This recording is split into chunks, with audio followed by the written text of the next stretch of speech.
It's another thing to know actually who showed up. When the tickets are free, there's no barrier to entry. A lot of people might register for tickets or RSVP, but they might not actually show up. So take that extra step and email them once they've RSVP'd, remind them to bring their tickets, give them a very specific place to do that, collect those tickets so that you can verify that those people actually showed up. Yep. It's a funnel, right? It's a funnel. You're trying to connect people at the very top and then funnel them down to where they might be sitting in a seat someday. Hey, welcome to season 3, episode 23 of the Missional Marketing Podcast. I'm Bart Blair, joined as always, almost always, the CEO of Missional Marketing, Jason Hamrock. And we do this podcast just about every week. And our goal is to help your church grow by leveraging digital marketing and effective communications. We just want to equip you to do better at what you do so that you can reach more people in your community and lead them to Jesus. At the end of the day, it's all about leading people to Jesus. I'm not wrong there, am I, Jason? Yeah, amen. You just gave me an amen. So preach it, brother. I'm preaching it. All right. Today, Jason and I are going to have what I think will be a fairly succinct and straightforward conversation about ways that you can reach more people this Easter season in your church. Because once again, Easter is all about Jesus. It's all about leading people to Jesus. And so we're going to share with you 5 very specific tips, 5 ways that you can reach more people for Easter. Now, I'm going to be perfectly honest with you before we get into the content. If you listen to our podcast on a regular basis, you've heard this all before. We may sound like a broken record sometimes because we're pretty much telling you to do the same things all the time. Maybe we share it in a different way, but we just want it to be fresh on your mind as you've flipped the calendar into 2023. We're looking ahead at Easter, which is at the time that we're recording this, like less than 90 days away. And so you as a church, as a leadership team, you ought to be in the throes of planning your Easter. And so from a marketing and a communications perspective, we want to give you some tips, some tools, some tricks that you can use to reach more people this Easter. So without any further ado, Jason, why don't you talk a little bit about the first thing that churches need to do to reach more people for Easter this year? Well, and I'll tell you, let's just add on to that because these 5 things, they apply to anything that you have big going at your church. Easter, Christmas, a new big conference or an event you're having on. So just keep that in mind. The very first thing, and the reason why this is number 1 on the list is because I find most churches just forget about it. Yet it's probably the biggest and best thing you can do that's free. You ready for this one? Your Google business profile. Used to be called Google My Business. You have one because every business has one that Google knows about, and they know about almost all of them. And you have an opportunity to actually promote your event on your Google business profile. So you need to figure out who the owner is of that profile. And there's a little thing that says promote my business. You click on that and it's like there's 3 options. You click on promote my event. You can add all the details to that little posting. Once you post that, it gets really, really exciting because it not only just does it show up on your Google business profile, you know what it does? It throws your calendar event and all kinds of other calendar events going on around your community. Right. That's free. So you get tons and tons of exposure about your Easter event.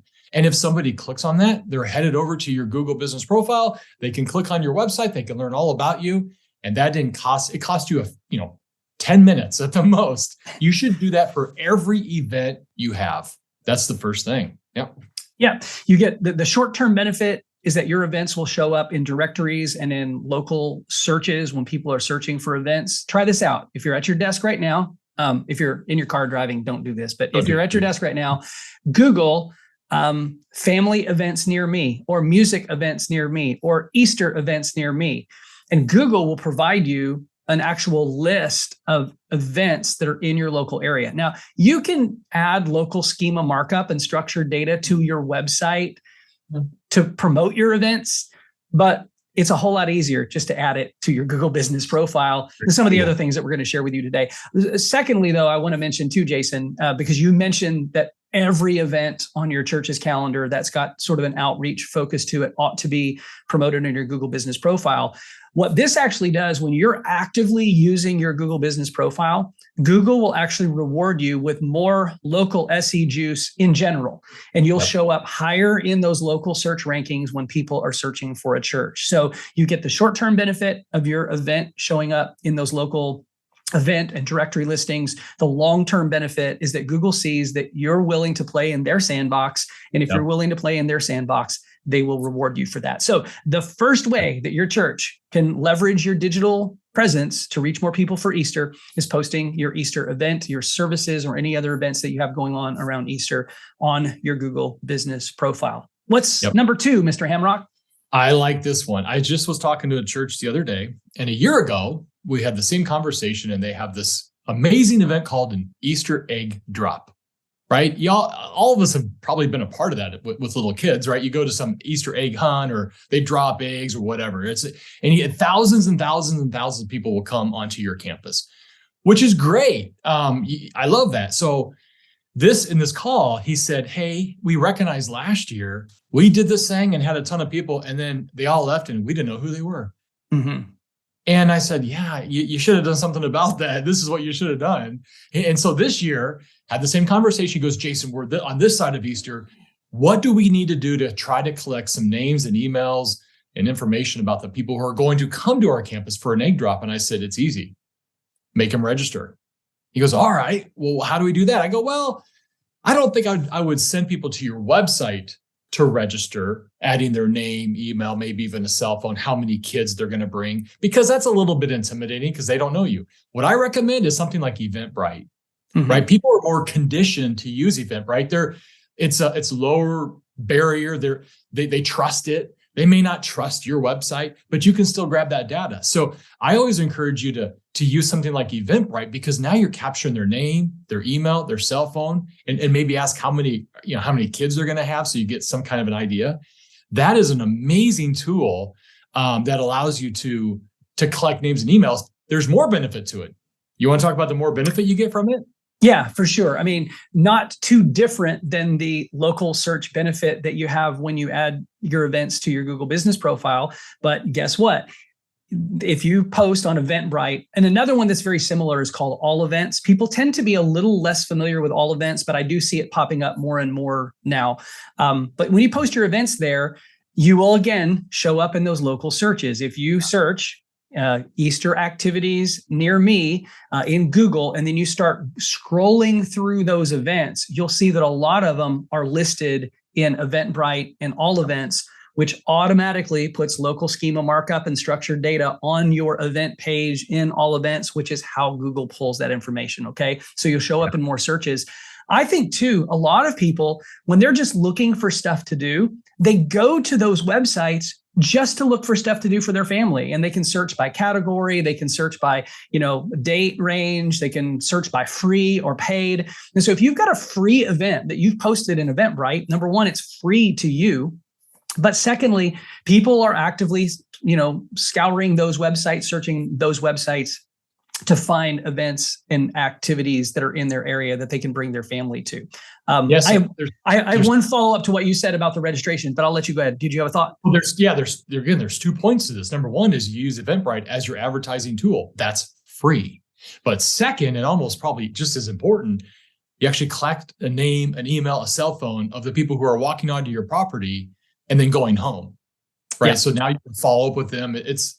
I would do that every single time. Okay, let's take this to another level though, because this is actually a deficiency I see with a lot of churches. I actually was responding to an email this morning about a certain type of ad campaign, and this communications director at this church was asking me for, actual data. So how many people ran a campaign like this that actually saw somebody go through this process and actually show up at their church? And I'm like, I wish I could tell you, but the reality is I know that most churches do a very, very poor job or have a very difficult time tracking that kind of data.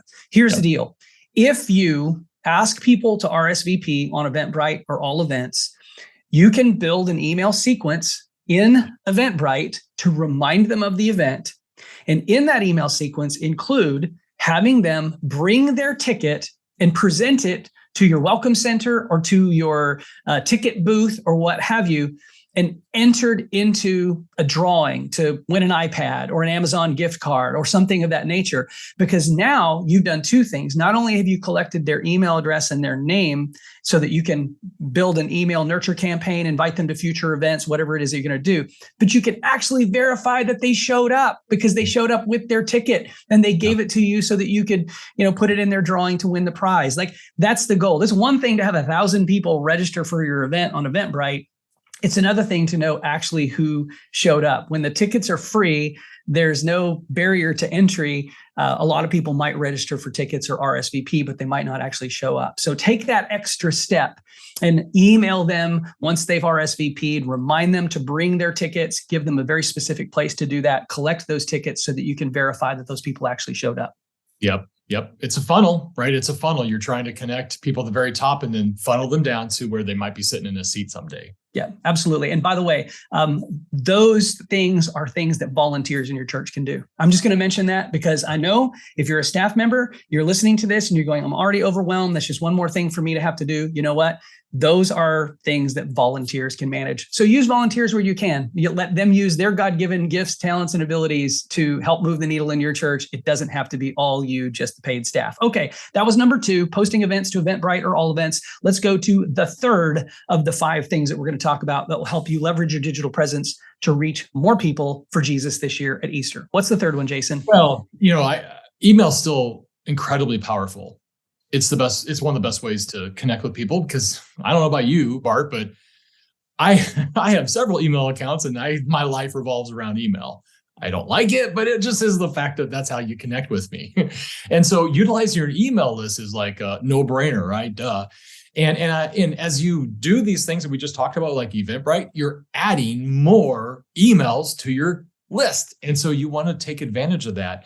And I actually have a church I just talked to this morning that's they're over in Kentucky, and so smart of him because he's collecting emails through different campaigns that we're running with him. And he's not just inviting them to church. He's actually sending them very helpful emails around like felt need content, right? So he's maintaining a relationship with them and he is getting really good open rates, like 50 to 55% open rates, which is pretty good on a cold list that we've acquired through different things that we run from him. And even probably better than that, his unsubscribe rate is extremely low. Mm-hmm. So anytime he sends out an email, he just gets a handful of people who unsubscribe, which is great. And so I want to use your email list, right, to communicate and invite people. Obviously, you want to do that, and you have them share it. They can pass it on and they can share it with other people. So there's probably 2 different kinds of email lists we're talking about here. And maybe you have another one, but I'm thinking about your congregation to send emails to have them invite their friends and family and neighbors and coworkers. But then you have your other list that you've acquired that's a little bit more of a lead generator list where you're trying to just keep the communication going with them and hoping they show up. But you got to be really intentional about that. There's some things you can do. So Bart, talk about the different ideas in terms of sequences that you should think about. Yeah, I think it was Carey Nieuwhof that I heard say this years ago related to his blog post and the emails that he sends out. And he made some reference to the fact that he says, before I hit send on any email, I always ask myself the question, am I adding value? Am I adding value by sending this email? I think as churches, we need to ask that question more often because an invitation to church or an invitation to an event is not always adding value. Now, the event itself and the church service, the worship experience itself is the benefit that the email is not. So what I like to do is think through the emails that you send, both to your own internal Ring One audience and those that are part of these nurture lists that you've built through some of the ad campaigns and lead generation that you've done. And think about how the emails that you're writing, that you're putting together, sending, how are they adding value? So I love the idea of thinking about Easter. We're 90 days, 87 days away at the time that we're recording this. When you get 5 weeks, 6 weeks out from Easter, could you actually have like a 5 or 6 week, 10 email sequence that actually disciples people and their hearts towards Easter rather than simply just putting your Easter services as a line item in your general weekly email that goes out that has all the other events and activities crammed in between youth camp and summer camp and divorce care and grief share and all the other things. Yeah, you're going to promote it in your regular weekly newsletter, but could you actually create an email sequence that actually disciples people towards Easter, reminding them of the importance of Easter and actually helping prepare them for what God is going to do in your church and in their hearts at Easter. You can share through devotionals. You can share personal testimonies and stories. Yes. You can create teasers for the content that you might be preaching or teaching or doing on Easter Sunday. But I just challenge you to ask that question, whether that's that nurture campaign that you're building or it's the internal email that you're sending. Am I adding value? One of the things we organizationally are working towards, and we're going to do a podcast episode about this in the upcoming weeks. I think I mentioned this in a previous episode, and that is story-based emails. We're going to get one of our teammates, Maddie Hall, on our team because she's working with our communications consultant team to work with churches to help them build an email process that is more storytelling rather than just being a digital bulletin. And so I just want to challenge you to think about that as you prepare for Easter, using these email lists. There's a lot of power in it. People will read it. And the more value you're adding in those emails, the higher your open rate, the higher your click-through rate, and the more engaged people will be. Yeah, love it. I think I just echo that, what you just said.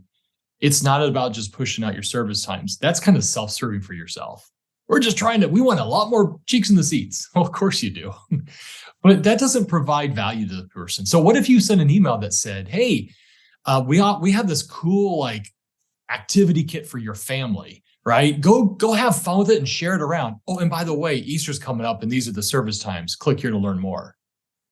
Right. That's way more value for your user than just reminder, Easter's coming up. Well, duh, we know that. It's April 8th, I think it is, right? So we already know that. You're wasting my time by looking at this email. I'm not probably gonna look at your emails anymore, right? Because you're just wasting my time. So you got to really think through that, and that'll help you actually grow your list. Is it actually April 8th? We better verify that. Is it April 8th?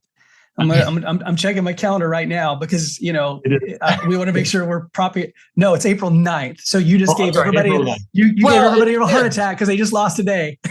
Okay. So Saturday, I'm sorry. Because most churches have a Saturday and a Sunday service. So April 8th, April 9th, my bad. Yeah. There we go. Everybody's like, oh, I've got one less day than I thought I had. No, it's all good. It's April 9th. Okay. All right. Number 3 of our list of 5 was use your email list. My notes actually here on our notes say, duh. Okay, I'll just leave it at that. All right, Jason, what's number 4? This might also be a duh, but let's extrapolate on number 4. I think, I stand on this one and I preach it all the time to the churches that I get to talk with. And that is our own people. Our own people. I'd actually probably put next to using your Google business profile, which not a lot of churches use, which is free. Your second one, probably should be second, but we put it down here at number 4, is your own people. That's your best resource to help grow your church. Who should be the most excited about your church other than, the elders and lead pastor and staff? Your people, right? They go to your church. And so you want to utilize them and you want to equip them and you want to train them.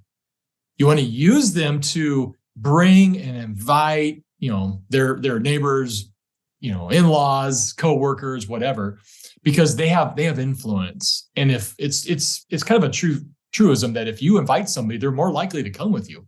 Mm-hmm. We know the odds of if you don't invite them, they're not coming with you, right? Duh. But if you invite them, you at least have a good chance of them showing up, or at least give them a handout card. I love this medium. There's nothing wrong with printing handout cards. In fact, at the church I used to work with, what often we would have is we would print a handout card that was mirrored. It was a mirrored image and it was a perf right down the middle. So that you basically would break that in two. It's identical, but you break it in two. And then this one goes on your fridge for you and your family. And this one goes to that one person, not 20, that one person you're going to invite to church. If your congregation would do that, you literally would double the amount of invitations you have of your own people. If you think about that, that's huge. Now, here's the deal. Don't do it just at Easter and Christmas. It's all about conditioning and training. This is what we're mandated to do. Go, share, tell. That's my job. That's your job. If you're a Christ follower, that's your job. We got that mandate from him. So we're just talking about a tool you can put in your people's hands that they can easily go and do that. And I know a lot of churches do that, but I think sometimes we lose the value of really what that means. Even if 10% of your congregation does that, you're gonna burst at the seams with a lot of new people at Easter time. So it's probably my favorite thing, and they're cheap. They're very, very cheap. Yeah, printing cards these days is very cheap, and they don't even have to be like big fancy cards. Just like a business card or a 2-inch by 2-inch square with a QR code on it that leads to your amazing landing page. We're going to talk about landing pages in just a moment. But I think the personal invitation, Jason. When I was pastoring my last church, we would do cards for different events or teaching series or what have you, and my script was the same every time. Today, when you came in, you got a card promoting Easter. That card was not actually for you. That card is for someone that you know that I don't know. Yeah. You are connected to a lot of people who need to hear the good news about Jesus. They need a safe place where they can explore God, faith, the Bible. They need a place where they can get their spiritual questions answered. We think we've got a pretty good thing going here. You do, which is why you're here. So go share it with somebody. Invite somebody to come. We promise not to do anything to embarrass you when you bring your friends. Okay. So invite your friends. So the fourth point, so that we can move on to number 5, the fourth point was use your own people. And the subtext to that is equip them, print a card, print an invitation, put something in their hand that they can use to invite people to your church this Easter. Okay, what's number 5, Jason? Yeah, I do a lot of consulting, and so churches will, hire me for an hour every couple of weeks, and we talk strategy. And I'm reminded of a church that I just recently met with, and over in Ohio, and we were talking about this strategy, and we came off of Christmas, and now we're looking at Easter, and I said, when we talked about all the things they're doing, they got really lost into all the different traditional ways, billboards and direct mail pieces and newspaper and radio and digital. And I said, yeah, that's all great, but you got to understand there's a strategy behind this thing. And here's the strategy. Again, I'm going to kind of go back, and this is that number 5. You got to first of all, you got to have a great event, right? You got to have a really good, solid Easter experience. So that if I bring my friends, I'm not embarrassed. I don't want to be embarrassed because then I look bad. My friends are like, thanks for bringing me to this. This is a joke. So obviously you got to make sure you have you have all the cylinders rocking and rolling, right? And then you're saying to your congregation, we need you to go invite and bring. And this is the kicker. This is number 5. We're going to support you by also doing some advertising so that if your friends get that invitation, they might also see it on Facebook, in Instagram, in the Google Display Network, maybe on YouTube. So the 5th one is doing some paid advertising.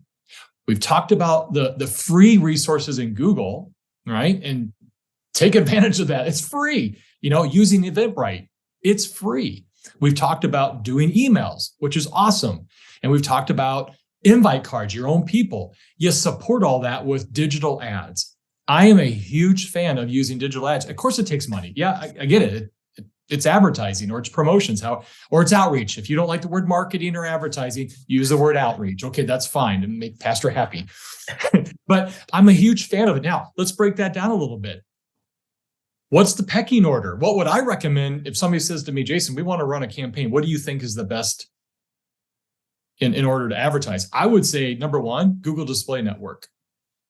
That to me, Google Display Network, if you run those campaigns in the display network, I'm not joking, you're going to hit 50% males and 50% females, and you're going to probably hit your target audience of about mid-20s to mid-40-year-olds are going to click on 50, 60, 70% of those ads. It happens all the time. Wait. What's the Google Display Network? You keep saying this like everybody knows. No, I'm seriously. Let's break that. What is the Google Display Network? And how does it differ from Google search ads? Thank you. The Google Display Network is a network of websites, games, apps, literally thousands and hundreds of thousands of these games, apps, and websites that say, hey, Google, we're okay with you displaying an ad on our website. We want to be part of your network. So if you go to, I go to ESPN to check out sports, you'll see advertisements from like Nissan or Target. That's the display network. You can geo-target and display an ad, your ad about your Easter services in the display network. And Google's going to throw all those out on different websites, games, apps.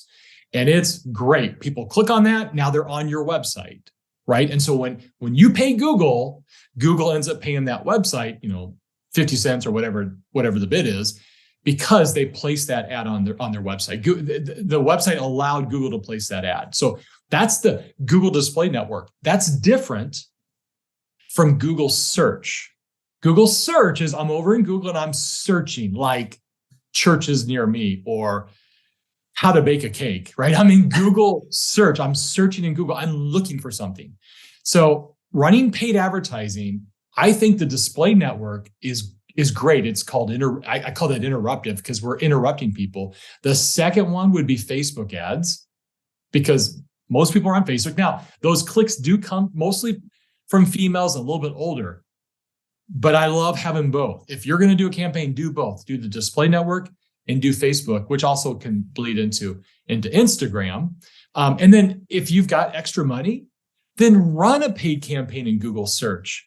And don't use keywords like Easter services near me. Maybe, but most people are just typing in like churches near me because, hey, I want to look for a church around me because I want to go to Easter. I know it's coming up and I used to go and I want to go back. So I'd probably run a campaign around like churches near me in Google Search. But I'm telling you, if you really want to get a ton of impressions and you want to get some really good clicks to your Easter landing page, Google Display Network, it's going to hit your target audience. That's my favorite. Yeah, I'm going to just bounce off of that really quickly just to clarify the difference or the reason you might prefer display over Facebook and Instagram. The reason I prefer Google Display over Facebook and Instagram is the diversity of the audience on the Google Display Network. When we look at campaign results, we're doing this right now. We're meeting with dozens, hundreds of churches right now to review the Christmas campaigns. If they ran an ad campaign in both Facebook, Instagram, as well as the Google Display Network, the audience in Facebook is typically 80 to 85% female. It's typically 75 or 80% 45 or 50 or older. So it's middle-aged women. So look, if you're promoting a women's conference, promote your women's conference on Facebook. If you're promoting moms or grandmas ministries, Facebook is where you want to be. If you're trying to reach the broadest cross-section in your community, Google Display Network is going to be it, because you will see it's evenly split amongst all age groups and the male-female demographic. So that's why I like Google Display. I also will throw this caveat in there. When churches run ad campaigns with us, we've found a lot of success in when they have video components through the Google Display Network, being able to push those videos into YouTube, which is that's like advertising on TV. Back in the day, it was really cost prohibitive for churches to advertise on TV. Today, if you run a Google Display Network campaign and you have video component, we can push those ads into YouTube. So you get the best of both worlds and you get your videos shown in YouTube. Yeah.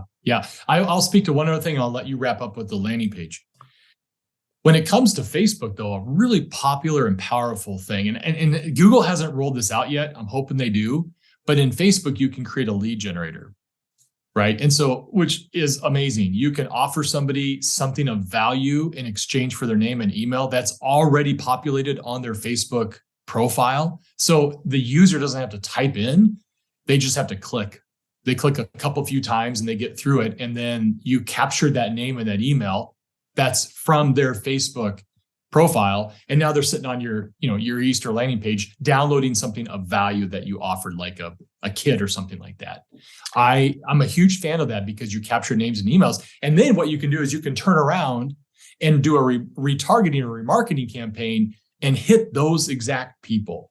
And so I am a big fan of Facebook's platform for how they have allowed you to capture leads. I hope Google rolls that out sometime. because they all know who we are. There's no, they got your email. They know who you are.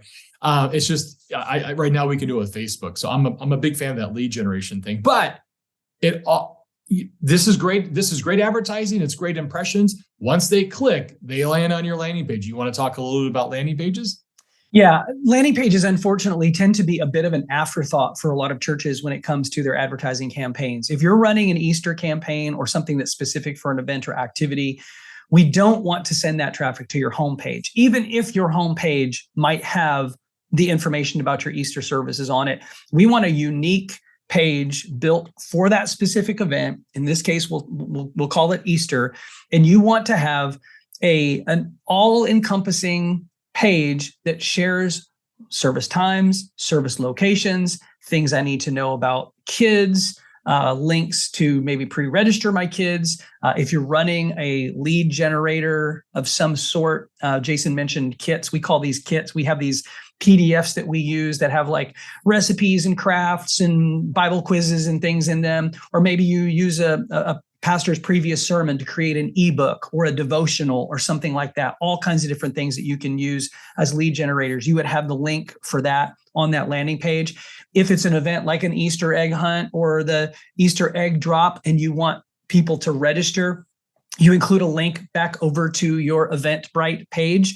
And again, that might seem counterintuitive because you're like, well, hey, we can collect it in CCB, or we can collect it in Planning Center, or we can collect it in Rock, or whatever, database or church management software we're using.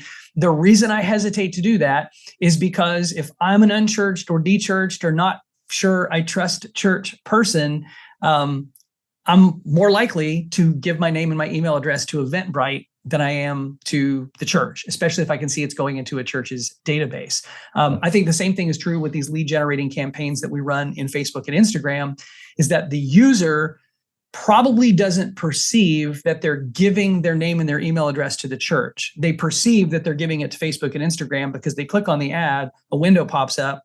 If I'm not mistaken, it's auto-populates their name and their email address because they're logged into their Facebook and Instagram account. So in their mind, it's going to Facebook and Instagram. But you as the church get that information, which is gold, and the ability then to nurture relationship there. So as you're thinking through, whether it's Google display ads, Facebook, Instagram ads, even Google search ads, you want to have an appropriate landing page that sells your event. A lot of churches get focused on the ad copy and the ad content selling the event.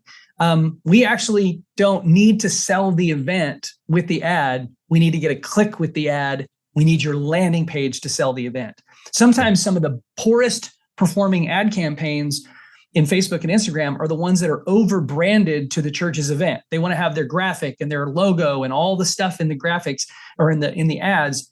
Whereas what people tend to click on is pictures of people that look like them. So if we can focus our ads on being, hey, these are people who look like me and they look happier than I look, or they look like they're doing something fun, or maybe they look like they're going through something that I'm going through, and I click on that ad, I end up on the landing page, and then the landing page sells it. I love video on a landing page, a short 60 or 90-second invitation from the pastor or from the staff, explaining to people what the experience is going to be like, what they need to do to register, if there's a need to register. Am I missing anything, Jason? I just love a good landing page. I think other than that, I love the idea. Just think about call to actions. And if you want, add some gated content on there.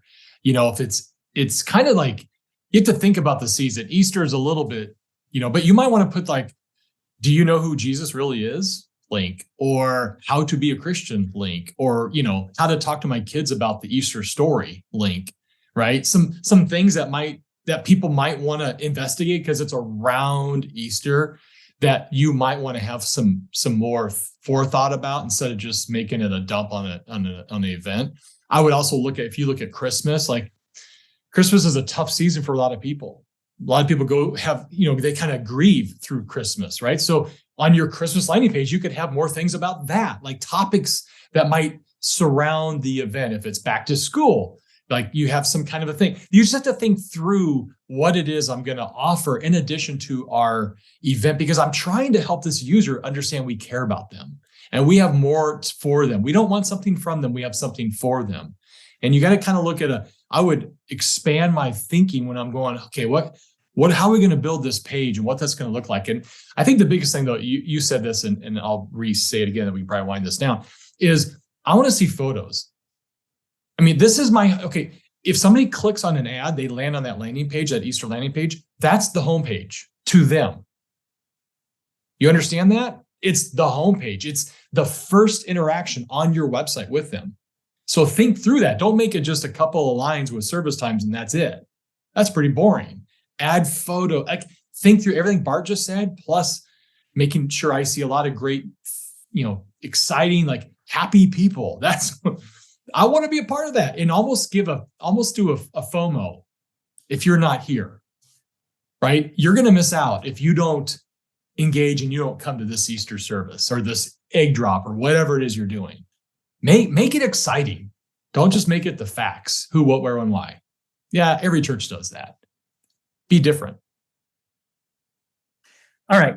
I'm going to recap the 5 things that we just talked about that can help you reach more people for Jesus this Easter. 1, post your event on your Google business profile. 2, post your event in EventBrite or on AllEvents. 3, use your email list. Be creative, use it effectively. Number 4, print an invite card. Equip the people in your church to be bringers, to be inviters. And number 5, consider running some paid ads. But don't just run ads at random. Have a strategy behind what you're trying to do, what you're calling people to respond to as you lead them to your church website. Hey, this episode is dropping mid-January. The clock is ticking towards Easter. If you need to talk to somebody about helping you with any of these components, particularly the ads, Jason or I would love an opportunity to meet with you. We'll just meet with you for an hour, talk through a process with you, no charge to you. We love an opportunity to help your church run your advertising, but hey, maybe you just need a little bit of coaching and a little bit of encouragement. We're happy to do that with you. Click over to our website, missionalmarketing.com. Hit the contact link, and you can schedule a call with Jason or me or one of our other amazing and capable coaches. We appreciate you tuning in to this podcast. And if you made it all the way here to the end, we love you even more. If you're not subscribed wherever you're listening, make sure that you do that. If you're watching on our YouTube channel, make sure that you both subscribe and also ring the bell so that you get notified when we have new episodes coming out, which we aim for every single Friday.